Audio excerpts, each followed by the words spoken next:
గత కొంతకాలంగా తెలంగాణ రాజకీయాల్లో గులాబీ దళపతి కేసీఆర్ పేరు వార్తల్లో హల్చల్ చేస్తోంది. సభ ఏదైనా రేవంత్ కేసీఆర్ పేరు తలచని రోజు లేదంటారు. 14 ఏళ్ల పోరాటం, 10 ఏళ్ల అధికారం, 2 ఏళ్ల ప్రతిపక్ష పాత్ర పోషించిన ఒకే ఒక్కడు ఆయనే కేసీఆర్. నాడు ఉద్యమ నాయకుడిగా, తర్వాత రాష్ట్ర ముఖ్యమంత్రిగా, ఇప్పుడు ప్రతిపక్ష నేతగా ఆయన ఫామ్ హౌస్ లో పడుకున్న వార్తే. తెలంగాణ భవన్ కు వచ్చిన వార్తే. ఆయన ఎక్కడున్నా ఆయన పేరు మాత్రం వార్తల్లో మారుమోగుతోంది.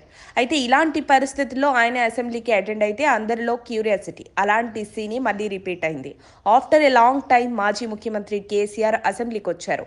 ఆయన వస్తే రేవంత్ సర్కార్పై యుద్ధం ప్రకటిస్తారనుకుంటే వచ్చాడు, సంతకం పెట్టారు. 3 నిమిషాలే అలా వచ్చి ఇలా మెరుపు తీగలాగా వచ్చి వెళ్ళిపోయాడని కాంగ్రెస్, బీజేపీ నేతలు ఆరోపిస్తున్నారు. ఇక బీఆర్ఎస్ అధినేత మాజీ సీఎం కేసీఆర్ అసెంబ్లీ సమావేశాలకు హాజరయ్యే సూచనలు మళ్లీ కనిపించడం లేదని ప్రచారం జరుగుతోంది. చాలా రోజుల తర్వాత కాంగ్రెస్ ఒత్తిడి మేరకు సోమవారం అసెంబ్లీ సెషన్కు హాజరైన ఆయన సంతకం చేసి 3 నిమిషాలు మాత్రమే సభలో ఉండి బయటకు వెళ్లిపోయారు. అయితే ఈ సందర్భంలోనే అసెంబ్లీకి మంగళవారం తాజాగా డిప్యూటీ ఫ్లోర్ లీడర్లను గులాబీ బాస్ కేసీఆర్ నియమించారు.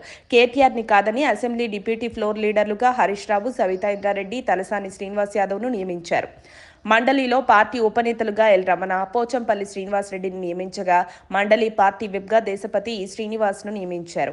డిప్యూటీ ఫ్లోర్ లీడర్ల నియామకంతో కేసీఆర్ ఈ సభ సమావేశాల్లో కృష్ణా నీళ్ల అంశంపై చర్చకు అందుబాటులో ఉండటం లేదని తెలుస్తోంది. కాగా తొలి రోజు అసెంబ్లీ సమావేశాల నుంచి మధ్యలోనే వెళ్లిపోయిన కేసీఆర్ హైదరాబాద్ నందీనగర్లోని నివాసంలోనే ఉంటున్నారు.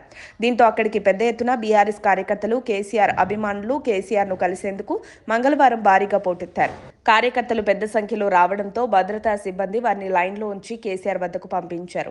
మంగళవారమే ఫామ్ హౌస్ కు వెళ్లాల్సి ఉన్న వచ్చిన కార్యకర్తలను కలిసేందుకు ప్రయాణాన్ని వాయిదా వేసుకున్నట్టు తెలిసింది.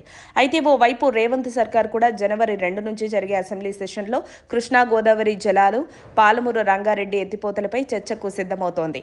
అసెంబ్లీ ఎజెండాను కూడా ఫిక్స్ చేసింది. జనవరి 2న కృష్ణా, 3న గోదావరి బేసిన్ పై మంత్రి ఉత్తమ్ కుమార్ రెడ్డి సభలో పవర్ పాయింట్ ప్రెజెంటేషన్ ఇవ్వనున్నారు.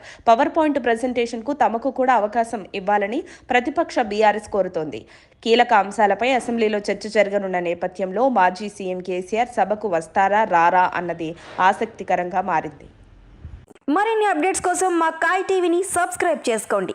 మా వీడియో కనుక మీకు నచ్చినట్లయితే లైక్ చేయండి, షేర్ చేయండి. మీ విలువైన అభిప్రాయాలను కామెంట్ బాక్స్లో తెలియజేయండి.